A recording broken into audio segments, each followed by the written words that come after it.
આપણે દરેક ભગવાનના જન્મદિવસ ઉજવી રહ્યા છીએ અને હમણાં જ આવતો રહેલો ભગવાનનો જે જન્મદિવસ એટલે કે કૃષ્ણ જન્મ, જેને આપણે જન્માષ્ટમી તરીકે ઉજવવામાં આવે છે. અને આ ઉત્સવ આપણા બધાની અંદર ઉત્સાહ નિર્માણ કરે છે, કેમ કે ઘણા સમયથી આપણે શ્રાવણ માસ આવે અને જન્માષ્ટમી આવે એને રાહ જોતા હોઈએ છીએ. અને દુનિયાના વિશ્વના તમામ લોકો, જે લોકો હિન્દુ ધર્મ સાથે જોડાયેલા છે, એ બધા જ લોકો કૃષ્ણ જન્મને ખૂબ જ આનંદ અને ઉત્સાહથી ઉજવે છે. અને સાથે સાથે એ જન્માષ્ટમીના દિવસે જે એક સ્પેશિયલ પ્રસાદ આપણે જે રાખીએ છીએ અને એ છે પંજરી. તો આજે આપણે જે વાત કરવાના છીએ તે પંજરી વિશે વાત કરવાના છીએ.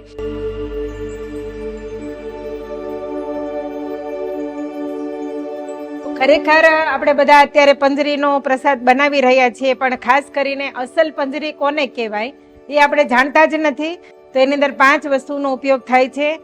એ છે સૂકા ધાણા, જીરું, અજમા, સૂંઠ અને ઇલાયચી.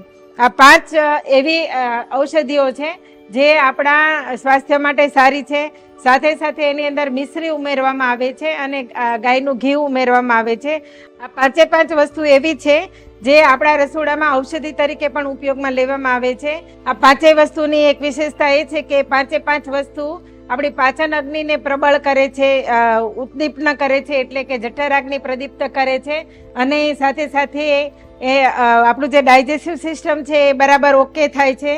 અને ખાસ કરીને જે સાકરનો ઉપયોગ થાય છે, મિશ્રી જેને કહી શકાય, ઓરિજિનલ મિશ્રી, સાકર નહીં, પણ સાકર ઘણા બધા પ્રકારની આવે છે, પણ જેને મિશ્રી કહી શકાય.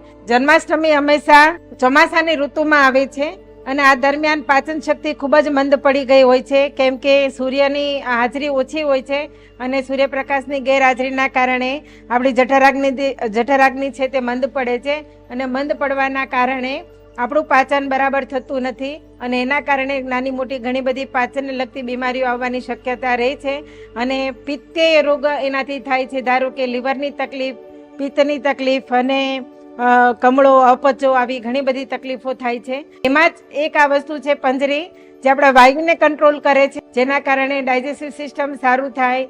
અને એમાં ઘી અને સાકરનો ઉપયોગ થવાના કારણે આપણા હાડકાં મજબૂત બને છે, માંસપેશી મજબૂત બને છે અને આ બધું મજબૂત થવાના કારણે શરીર મજબૂત બને છે. આ પંજરીની અંદર વિટામિન એ અને વિટામિન ઈ ભરપૂર માત્રામાં છે અને જેના કારણે આપણી આંખો સારી થઈ શકે છે, આપણા આંખની અંદર વિઝ્યુલાઇઝેશન સારું થઈ શકે છે અને સાથે સાથે આપણી આંખો સ્વસ્થ બને છે. ખાસ કરીને પંજરી ખાવાથી વજનમાં પણ ઘટાડો થાય છે, કેમ કે ભરપૂર માત્રામાં ફાઈબર છે. આયુર્વેદમાં પણ એક પંજરીની વાત કરવામાં આવી છે ને એ કહેવાય છે પંચજીરી. એનું નામ પંચજીરી છે. પંજરી જે આપણી પ્રસાદી અલગ અને પંચજીરી અલગ. તો પંચજીરીની અંદર પણ પૂરતા પ્રમાણમાં ફાઈબર હોય છે. 5 પ્રકારના જીરાનો એમાં પણ ઉપયોગ કરવામાં આવ્યો છે. 5 પ્રકારના જીરામાં ધાણા, જીરું, વરિયાળી, અજમા અને સુવા દાણા, આ 5 પ્રકારના જીરા, એમાં ઘી અને મિશ્રી ઉમેરવામાં આવે છે. સાથે સાથે ઇલાયચી અને મરીનો પાવડર પણ ઉમેરવામાં આવે છે. આવી રીતના જે ઔષધિ તૈયાર થાય છે એ પણ પુષ્કળ પ્રમાણમાં ફાઈબર છે, જે વજન ઘટાડવામાં કામ કરે છે અને વાયુને નિયંત્રિત કરે છે, પાચનને નિયંત્રિત કરે છે. અને આને પણ ઔષધિના સ્વરૂપમાં તમે રોજ લઈ શકો છો. પ્રકૃતિને અનુસાર, વાતાવરણને અનુસાર લઈ શકાય છે અને એ તમારી નજીકના જાણકાર એવા તમારા જે આયુર્વેદિક ડૉક્ટર હોય, વૈદ હોય, એને પૂછીને લઈ શકાય છે. તો અત્યારે જે આપણે વાત કરી રહ્યા છીએ એ જે જન્માષ્ટમીની પંજરી છે એના માટે આ જ ઔષધિ વાપરવાની હોય છે અને એ છે ધાણા, જીરું, અજમા, સૂંઠ અને ઇલાયચી, સાથે સાથે મિશ્રી અને ઘી.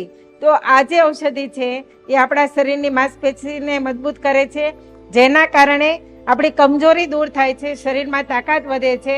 બધી જ વસ્તુ જાણ્યા પછી પણ એક વસ્તુ આપણે ભૂલી જઈએ છીએ કે આ એક પ્રસાદી છે અને એ પ્રસાદના સ્વરૂપે જ્યારે લોકોને આપણે આપીએ છીએ ત્યારે ભગવાનના આશીર્વાદ રૂપે લોકો એને લેતા હોય છે, મસ્તકે ચડાવતા હોય છે, હૃદય અડાડતા હોય છે. મતલબમાં પ્રભુ ઉપરનો જે ભાવ છે એ ભાવથી જો આ પ્રસાદી લેવામાં આવે તો એનો જે ગુણધર્મ છે અનેક ગણો વધી જાય છે. કેમ કે પંજરીને જ્યારે તમે પંજરી ઔષધિના સ્વરૂપમાં લો, પણ જ્યારે તમે ભગવાનને ધરાવી અને ખાવ ત્યારે પ્રસાદ બની જાય છે અને ગુડ વાઇબ્રેશનના કારણે હેપીનેસ વધે છે. હેપીનેસ વધવાના કારણે જે તમારા હેપી હોર્મોન્સ છે તે ક્રિએટ થાય છે, જેના કારણે તમારો માનસિક તણાવ, તમારી શારીરિક શક્તિ, તમારી બૌદ્ધિક શક્તિ, આધ્યાત્મિક શક્તિનો વધારો થાય છે અને તમારા સ્વાસ્થ્યને નિરોગી રાખવામાં ખૂબ જ મદદ કરે છે. તો વ્યક્તિ દવા લીધા વગર પણ પોતાની પ્રકૃતિને શાંત કરી શકે છે અને એ પ્રકૃતિની અનબેલેન્સ વધવાના કારણે જે રોગો આવવાના હોય આ રોગને કેવી રીતના કંટ્રોલ કરી શકાય છે.